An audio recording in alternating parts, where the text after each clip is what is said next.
When you're ready to download Instagram to your Android device, we're first going to look for the Play Store. This is the icon at the top right of my screen that has a colorful arrow inside a white box. The Play Store is where you will go to download any types of apps that you would like to add to your Android device. So we'll open up the Play Store, and on the top you see a search bar where you can search for apps and games. We're going to start typing in Instagram, and as you can see, it comes to the top because it's a popular search. We'll hit the install button to the right, and don't worry, it's a free app, so there's no charges. You'll see that a green circle will start to move around the icon in the middle.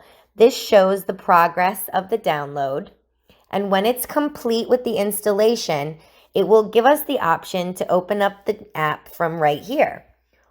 It will also add an icon to your main home screen that has the menu of all the apps that are located on your device.